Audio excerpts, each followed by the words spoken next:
شاء اللہ لا حول ولا قوة الا باللہ العلی العظیم اعوذ باللہ من الشیطان اللعین الرجیم بفضل بسم اللہ الرحمن الرحیم وبہ نستعین وهو خیر ناصر ومعین الحمد للہ وکفی وسلام علی عبادہ الذین اصطفی واللعنۃ الدائمۃ الباقیۃ علی اعداء اللہ واعدائہم اجمعین من یوم عداوتہم الی قیام یوم الدین اما بعد فقد قال اللہ سبحانہ وتعالی فی محکم کتابہ الکریم بسم اللہ الرحمن الرحیم وبہ نستعین وہو خیر ناصر ومعین۔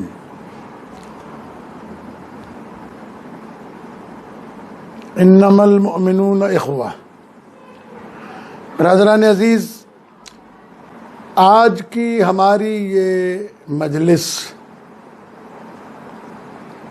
سن 1924 عیسوی میں ہونے والی دہشت گردی کے خلاف بغرض احتجاج ہے۔ میں نے رسالہ کریمہ کی تلاوت کا شرف حاصل کیا ہے۔ اللہ تبارک و تعالیٰ فرماتا ہے انما المؤمنون اخوہ، بے شک مومن آپس میں بھائی بھائی ہیں۔ ہر کلمہ کو جو لا الہ الا اللہ محمد الرسول اللہ پڑھتا ہے وہ مسلمان سمجھا جاتا ہے۔ برادران عزیز، اللہ تبارک و تعالیٰ نے پورے قرآن مجید میں کہیں نفرتوں کا حکم نہیں دیا ہے سوائے ایک جگہ کے، اور وہ نفرت کا حکم فقط اور فقط شیطان سے دیا ہے کہ وَلَا تَتَّبِعُوا خُطُوَاتِ الشَّيْطَانِ إِنَّهُ لَكُمْ عَدُوٌّ مُّبِينٌ۔ دیکھو شیطان کے نقش قدم پر نہ چلنا، اس لیے کہ وہ تمہارا کھلا ہوا دشمن ہے۔ فَاتَّخِذُوهُ عَدُوًّا، اس کو اپنا دشمن رکھو۔ اس کے علاوہ اللہ نے قرآن مجید میں کسی کے ساتھ دشمنی کرنے کو نہ کہا ہے، نہ کہیں سے اشارتاً بھی اس کا حکم ملتا ہے۔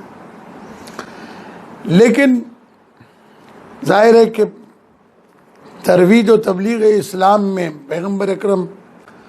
صلی اللہ علیہ وآلہ وسلم نے جو جنگیں لڑیں اور کافروں کی طرف سے جو وار ہوئے ان کا دفاع کیا،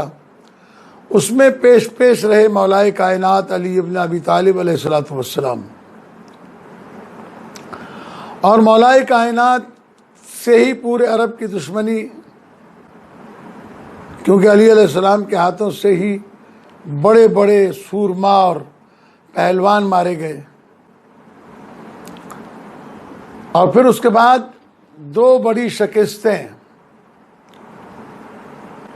اس زمانے کے یہود و نصارہ کو ہوئی۔ ایک خیبر میں شکست یہودیوں کو ہوئی، اور مباہلے میں شکست عیسائیوں کو ہوئی، اور یہ عرصہ دراز تک وہاں جزیہ دیتے رہے۔ تو انہوں نے ٹھان لی تھی یہ بات کہ اب ہم مسلمانوں کو چین سے بیٹھنے نہیں دیں گے اور اسلام کو پنپنے نہیں دیں گے۔ لہذا بعد رسول اسلام یہ فتنہ شروع ہو گیا، اور رسول اسلام کے زمانے میں بھی وہ اپنی حرکتوں سے باز نہیں آئے۔ قرآن مجید کو کہنا پڑا لن ترضی عنک الیہود ولا النصاری حتی تتبع ملتہم،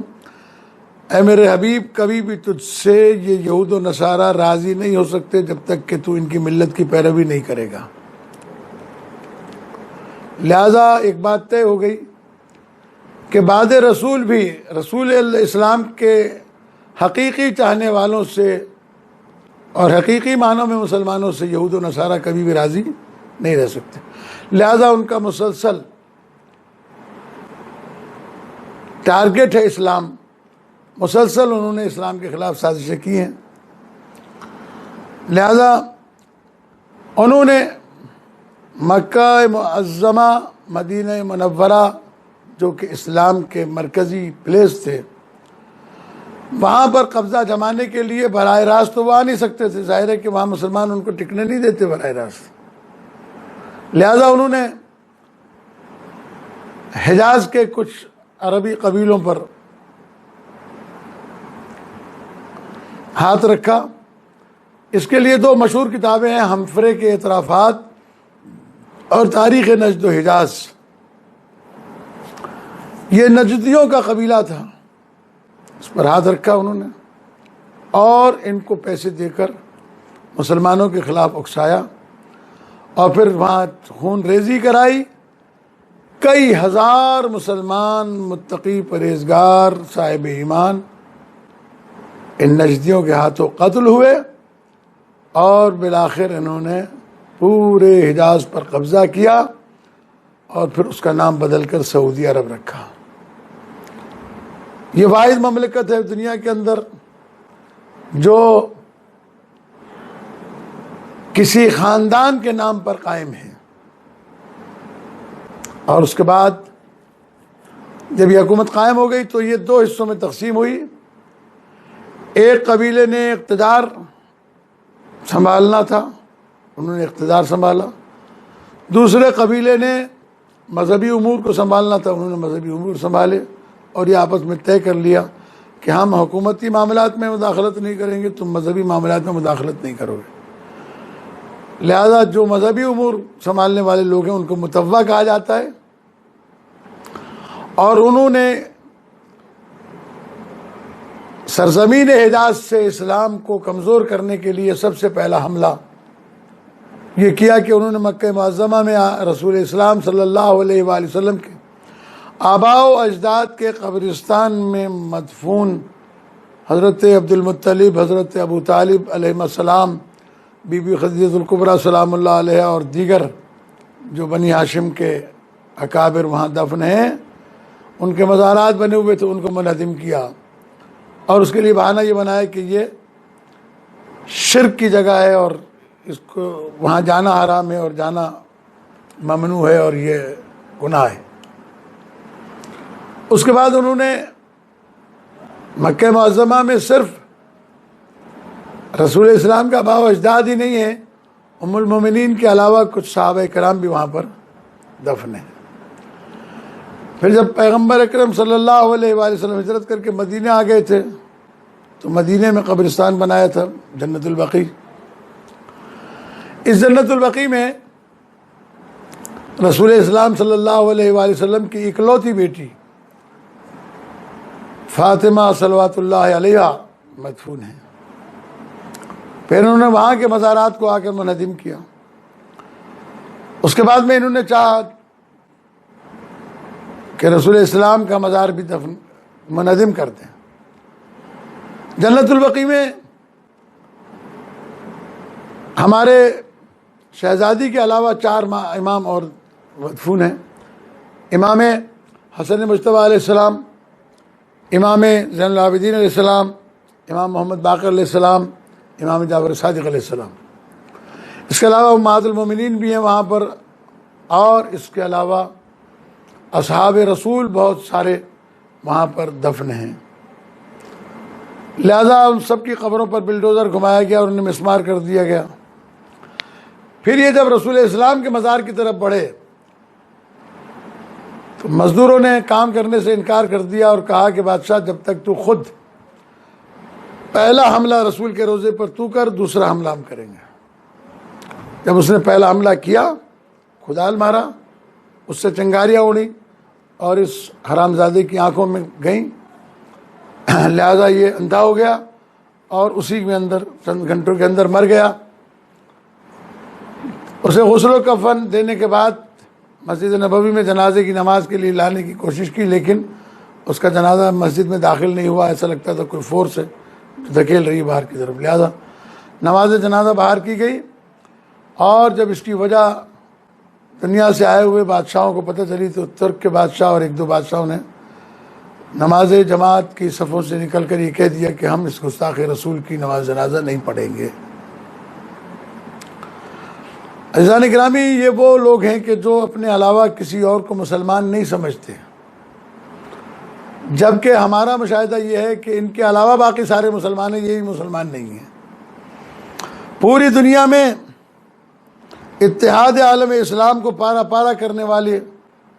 ملک کا نام سعودی ہے، حجاز کی سرزمین پر ہزاروں لاکھوں مسلمانوں کا قتل عام ہوا، خاص طور پر شیعوں کا۔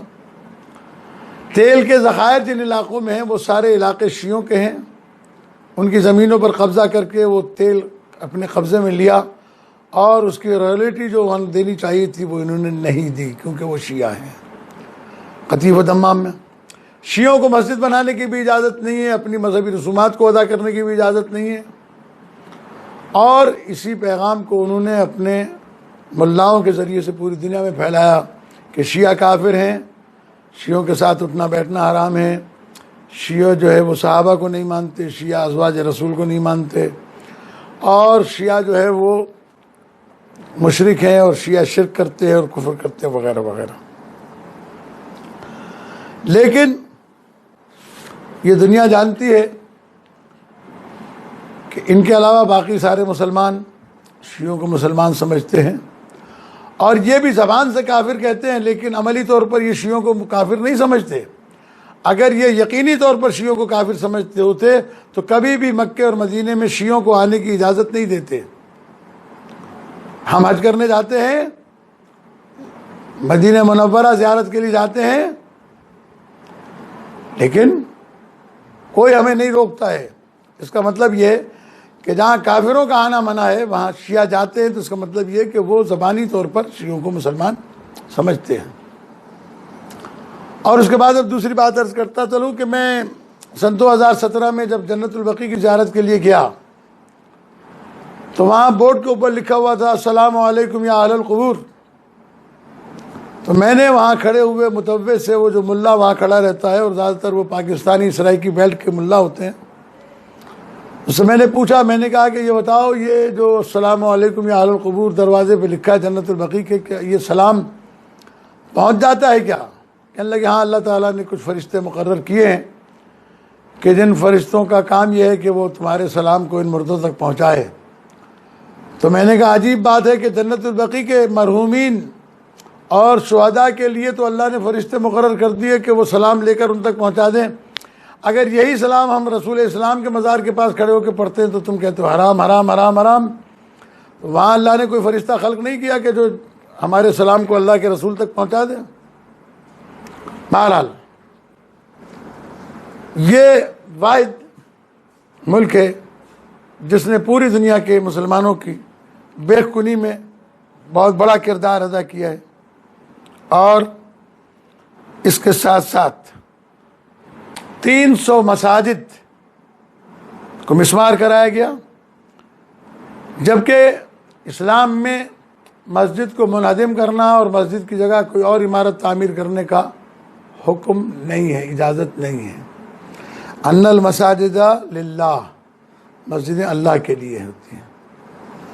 لیکن چونکہ ان مسجدوں کی نسبت اہل بیت علیہ السلام سے تھی لہٰذا بہت ساری مسجدیں اس لیے بھی مسمار کی گئیں۔ مسجد علی علیہ السلام جو مسجد نبوی کے پیچھے ہی مدینہ منورہ میں موجود ہے، اسے چاروں طرف سے بند کر کے اس میں گودام بنا دیا گیا ہے۔ مسجد مباہلہ کو حاکم شام امیر معاویہ کے نام سے موسوم کیا گیا، جو مسجد مباہلہ ہے جہاں پر پنجتن پاک مباہلہ کرنے کے لیے گئے تھے۔ میدان احد کے شہداء کے مزارات کو بھی مسمار کیا گیا، اور حضرت سید الشہداء جناب حمزہ عم رسول صلی اللہ علیہ وآلہ وسلم کی قبر کو بھی مسمار کر کے اس کی توہین کی گئی۔ غزوہ بدر کے شہداء کی قبروں کو بھی مسمار کر دیا گیا،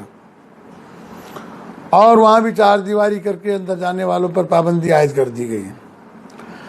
یہاں ایک چھوٹا سا واقعہ بیان کرتا چلوں کہ جنگ بدر کے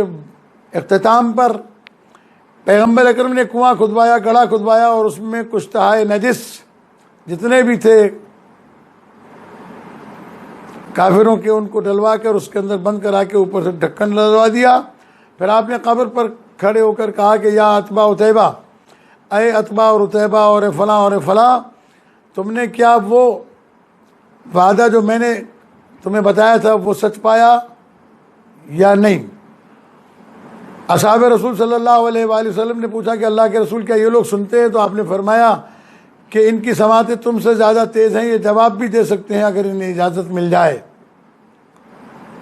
اس کا مطلب یہ کہ اگر کافر مردہ سن سکتا ہے تو مسلمان مردہ کیوں نہیں سن سکتا.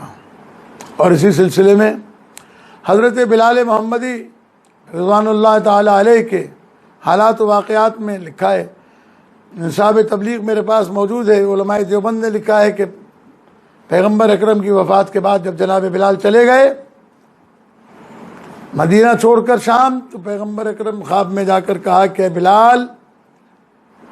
کیسی جفا ہے یہ کہ تم میری زیارت کے لیے بھی نہیں آتے ہو. تو بلال واپس آئے اور رسول اسلام صلی اللہ علیہ وسلم کی قبر پر زیارت کی. میں یہ پورا واقعہ پڑھنا نہیں چاہتا ہوں، صرف یہ بتانا چاہتا ہوں کہ اللہ کے رسول کو یہ معلوم ہے کہ میرے روزے پہ کون آتا ہے اور کون نہیں آتا. تو جب رسول اسلام کو یہ بھی معلوم ہے کہ کون آتا ہے اور کون نہیں آتا، تو رسول اسلام کو یہ بھی معلوم ہے کہ میرے زیارت پر آنے والوں کے اوپر تشدد کون کرتا ہے اور میرے روزے پر آنے والے کو کون ہے جو روکتا ہے. بہرحال مدینۃ الرسول مسجد نبوی کے چاروں طرف بنے ہوئے اہل بیت علیہ السلام کے وہ گھر جن کو اللہ نے مسجد کا درجہ عطا کیا، ان کو مسمار کیا گیا اور وہاں پر لیٹرین و باتھ روم بنائے گئے اور آثار اہل بیت کو مٹانے کی پوری کوشش کی گئی. سعودی عرب میں ذاتی طور پر خطیف دمام وغیرہ میں اور ریاض، جدہ، مکہ، شیعوں کو مسجد بنانے کی اپنی عبادت کرنے کی اجازت نہیں ہے. وہاں کے لوگ اپنے لیے ذاتی گھر بناتے ہیں اور اس گھر کے اندر کی پھر دیواروں کو توڑ کر اپنی عبادت اس کے اندر انجام دیتے ہیں. نماز ہو، روزہ ہو. شیعوں کو سرکاری ملازمتوں سے محروم رکھا جاتا ہے. البتہ آج کل وہاں پر انقلاب آیا ہوا ہے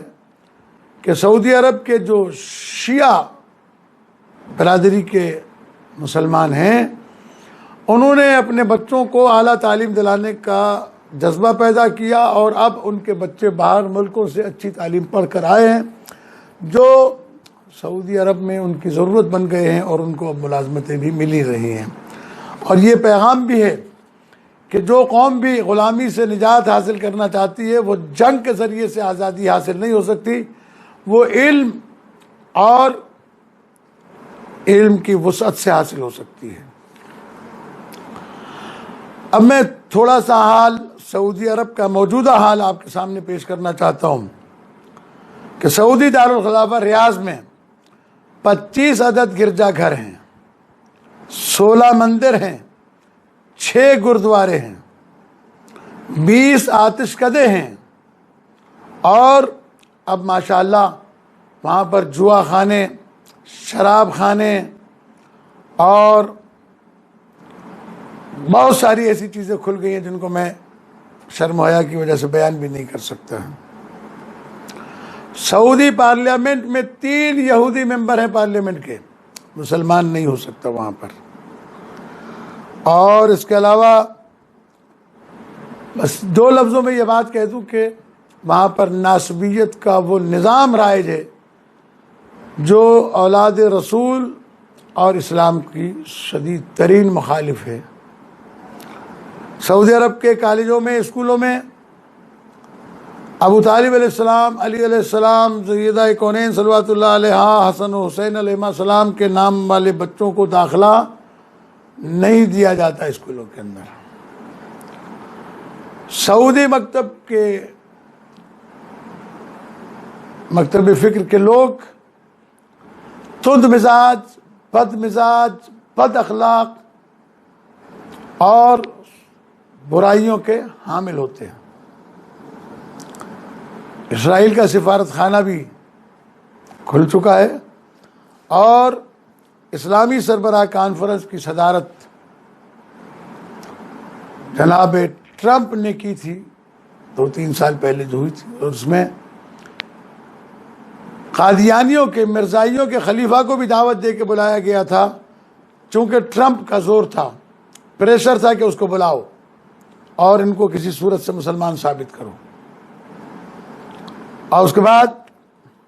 چند برس قبل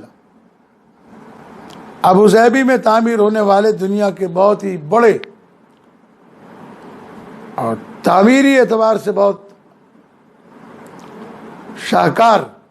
تعمیر کا ایک مندر تعمیر ہوا، جو سعودی اور عرب امارات کے بادشاہوں کے پیسے سے بنا۔ اس کا افتتاح کرنے کے لیے نریندر مودی آیا اور سعودی حکمرانوں نے جو یا حسین کہنا شرک سمجھتے ہیں، جو یا رسول اللہ کہنا شرک سمجھتے ہیں، جو یا علی مدد کہنا شرک سمجھتے ہیں، جو نظر و نیاز کو کھانا حرام سمجھتے ہیں اور جو ماتم کرنے کو حرام قرار دیتے ہیں، انہوں نے مودی کے ساتھ مل کر، اس کے عملے کے ساتھ مل کر اس مندر کا افتتاح بھی کروایا اور اس کے اندر ان کے ساتھ پوجا پاٹ بھی کی۔ آپ کو یقین نہ آئے تو آپ نیٹ پہ جا کے دیکھ لیجئے۔ اس سے اندازہ ہوتا ہے کہ ان کا کتنا اسلامی درد ہے۔ اور اس کے بعد آج سے 2-3 سال قبل مکہ معظمہ میں خانہ کعبہ کے قریب طواف کرتے ہوئے حاجیوں پر کرین گرائی گئی، جہاں ایک سائنسدان تھا، ایٹمی سائنسدان ایران کا، اسے قتل کرنے کے لیے، اسے شہید کرنے کے لیے گرائی گئی، اور پھر وہ بچ گیا وہاں سے۔ تو پھر مینا میں ایک ڈرامہ رچایا گیا اور اس حادثے میں اس کو بھی قتل کیا گیا اور دیگر ایرانیوں کو بھی وہاں قتل کیا گیا۔ دیگر مسلمان ہزاروں ملکوں سے آئے ہوئے پاکستان کے بھی اس کے اندر حجاج کرام تھے۔ بتانا یہ چاہتا ہوں کہ وہ اپنے علاوہ کسی اور کو مسلمان نہیں سمجھتے ہیں۔ پوری دنیا میں دہشت گردی سعودی عرب سے ہوتی ہے مسلمانوں کے درمیان، امریکہ انہیں ابھارتا ہے، افغانستان ہو یا پاکستان، شام ہو یا یمن، بحرین ہو یا کوئی اور علاقہ، سب جگہ پر مسلمانوں کو دہشت گردی کے لیے پیسہ سعودی عرب سے ملتا ہے۔ اور دیکھیں گے کہ اگر انہیں مسلمانوں سے درد ہوتا تو یہ کشمیری مسلمانوں کے بارے میں کوئی زبان کھولتے، لیکن اسی دوران جب کشمیر مسلمانوں پر ظلم ڈھا رہا تھا، مودی کو سعودی عرب بلا کر گولڈ میڈل دیا گیا، اسے تمغے عطا کیے گئے اسے۔ اور اس کے بعد ان کا شراب پینا جائز، جوا کھیلنا جائز، رقص کی محفلیں سجانا جائز، زنا جائز، مگر قبر رسول صلی اللہ علیہ وآلہ وسلم کو چومنا حرام، اور نظر و نیاز اور مجلس عزا اور امام حسین علیہ السلام اور اہل بیت کا ذکر کرنا حرام ہے۔ ایک بات اور میں اپنے عام مسلمانوں کے حوالے کر دوں کہ سعودی عرب میں جو ذبیحے کا گوشت بیرونی ممالک سے آتا ہے وہ جھٹکے کا ہوتا ہے۔ گائے کا گوشت، بکرے کا گوشت، مرغی کا گوشت پیکنگ میں آتا ہے وہاں سے۔ لوگوں نے کہا کہ بھئی جھٹکے کا گوشت حرام ہے، تو جو ان کے یہاں مفتی ہوتا ہے وہ بھی نابینا ہوتا ہے، یہ کسی آنکھوں والے کو مفتی نہیں بناتے۔ مفتی بن باز جو آنکھوں سے نابینا تھا، مر گیا، اس سے فتویٰ مانگا گیا، بادشاہوں نے فتویٰ مانگا، اس نے کہا کہ ہاں اگر گوشت حلال طریقے سے ذبیحہ نہ کیا گیا ہو تو کٹے ہوئے گوشت کو پلیٹ میں رکھ کر اس پہ ہاتھ رکھ کر 3 مرتبہ بسم اللہ اللہ اکبر بسم اللہ اللہ اکبر پڑھ دیا جائے، وہ گوشت حلال ہو جائے گا۔ استغفر اللہ ربی من کل ذنب واتوب الیہ۔ یہ کھلواڑ اسلام کے ساتھ گزشتہ 90 برس سے جاری ہے تقریباً۔ اور میں جیسا کہ عرض کر چکا ہوں کہ آخر میں ایک بات آپ سے عرض کرنا ہے، اور وہ یہ ہے کہ آج ایک خبر جاری ہوئی ہے کہ شام میں حضرت عمر ابن عبدالعزیز کے مزار کو منہدم کیا گیا ہے، ان کی قبر کی توہین کی گئی ہے۔ اس پر بہت سارے مسلمانوں نے واویلا کیا ہے، لیکن اگر یہ غیرت مند ہوتے اور یہ اس وقت احتجاج کرتے، مسلمان جب نبی زادیوں کو بازار میں لے جایا جا رہا تھا، یہ اس وقت احتجاج کرتے جب جنت البقیع اور جنت المالا کو مسمار کیا جا رہا تھا، یہ اس وقت احتجاج کرتے جب داعشیوں کی طرف سے حضرت حجر ابن عدی کے مزار کو منہدم کیا گیا اور ان کی قبر کو سے ان کی لاش کو نکالا گیا۔ تو آج کسی کی جرأت نہ ہوتی کہ حضرت عمر ابن عبدالعزیز کے مزار کی طرف آنکھ اٹھا کے دیکھتا۔ اور یہ واقعہ بھی اس لیے کیا گیا تاکہ اس کو شیعوں کی گردن میں ڈالا جائے، لیکن شاید اس جاہل کو یا ان جاہلوں کو یہ معلوم نہیں کہ بنی امیہ کے تمام خلفاء سے ہم نفرت کرتے ہیں سوائے عمر ابن عبدالعزیز کے۔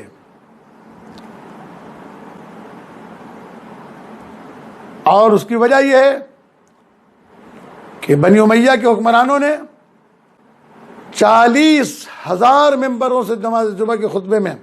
70 سال تک امیر المومنین علی ابن ابی طالب علیہ السلام اور ان کے چاہنے والوں پر تبرہ اور لعنت اور سب و شتم کرایا ہے۔ حضرت عمر ابن عبدالعزیز واحد وہ آدمی ہیں جس نے تخت اقتدار پر آتے ہی پہلے امیر المومنین علیہ السلام پر ہونے والے تبرہ کو رکوایا اور اس کے بعد جاگیر فدق بھی زمانے کے امام کو لوٹا کر دی۔ لہذا ہمارے لیے تو وہ ویسے بھی قابل احترام ہیں، لیکن ایک بات یاد رکھیں، ہم انہیں نہ خلیفہ مانتے ہیں نہ امام، لیکن ایک اچھا انسان ضرور مانتے ہیں، ایک اچھا مسلمان ضرور مانتے ہیں جنہوں نے آل محمد علیہ السلام کے حقوق کی پاسداری کی ہے۔ کیونکہ غلط معنی نہ لی جائے، لہذا ہم کہتے ہیں کہ جن لوگوں نے حضرت عمر ابن عبدالعزیز کے مزار کی توہین کی ہے ان کی خبر گیری بھی کی جائے، ان کو بھی سزا دی جائے، لیکن اس سے پہلے جنت البقیع اور جنت مالا کے قبرستان کی توہین کرنے والوں کی سزا دی جائے اور ان کو دائرہ اسلام سے خارج کیا جائے۔ اگر اس زمانے کے مسلمان غیرت کے ساتھ احتجاج کرتے اور کہتے کہ کیا کر رہے ہو کہ نبی کی بیٹی کو اور اصحاب رسول کے مزارات کو تم منہدم کر کے توہین کر رہے ہو، لیکن وہاں سے چونکہ پیسہ مل رہا تھا اس لیے سارے مولویوں کی زبانیں بنتی ہیں۔ اور آج بھی ان تمام خرافات اور خرابیوں کے باوجود کہ مسلمانوں کے ساتھ جتنی دشمنی سعودی عرب سے ہوتی ہے اس کے باوجود بھی سارے اسی کو پسند کرتے ہیں، بڑے بڑے مفتیان دین اسی کی پیروی کرتے ہیں، کیونکہ وہاں سے پیسہ ملتا ہے، خزانہ ملتا ہے، فقیروں کی اولاد امیر ہو گئی، دولت ملی ہے۔ لیکن ہائے افسوس کہ شہید محسن نقوی کا بہت اچھا شعر ہے جو کہتے کہ اے شہر مدینہ تیری گلیوں میں ابھی تک ہم بنت پیمبر کی لہت ڈھونڈ رہے۔ آج بھی فاطمہ زہرا کی لہت صلوات اللہ علیہ صحابہ کرام کی چھت نہیں ہے، دھوپ میں ہے، رات کو اندھیرے میں ہے، وہاں کھڑے ہو کر رونے نہیں دیا جاتا، وہاں کھڑے ہو کر زیارت نہیں پڑھنے دی جاتی۔ آج ہمارا احتجاج اس بات پر ہے کہ ہمیں اجازت دی جائے کہ ہم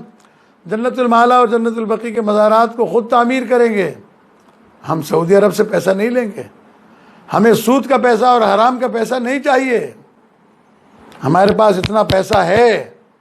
کہ ہم یہ مزارات خود تعمیر کر سکیں۔ اللہ تبارک و تعالی ہمارے زمانے کے امام کے ظہور میں تعدیل فرمائے۔ آج وہ افسوسناک دن ہے کہ خون کے آنسو رونے کو دل چاہتا ہے، جناب سید کونین صلوات اللہ علیہ کہ مزار پر جو ہے وہ دیا بھی نہیں جلتا، وہ کوک جلی، وہ پہلو شکستہ بی بی روتی ہوئی دنیا سے گئی، مظلوم گئی، اور آج بھی وہ بی بی مظلومہ ہے۔ اس بی بی کے ساتھ ہمدردی کرنے والا کوئی نہیں۔ خداوند کریم سے دعا ہے کہ اللہ تعالی ہمارے زمانے کے امام کے ظہور میں تعدیل فرمائے اور ہمیں شہزادی کونین کا حق ادا کرنے کی توفیق عطا فرمائے، ہمارے مرحومین کی مغفرت فرما، ہمیں دعائے خیر کرنے کی توفیق عطا فرما، ہمارے اس عمل کو اپنی بارگاہ میں قبول فرما، اور جلد وہ دن آئے کہ جب جنت البقیع اور جنت المالا کے مزارات تعمیر ہو۔ السلام علیکم ورحمۃ اللہ۔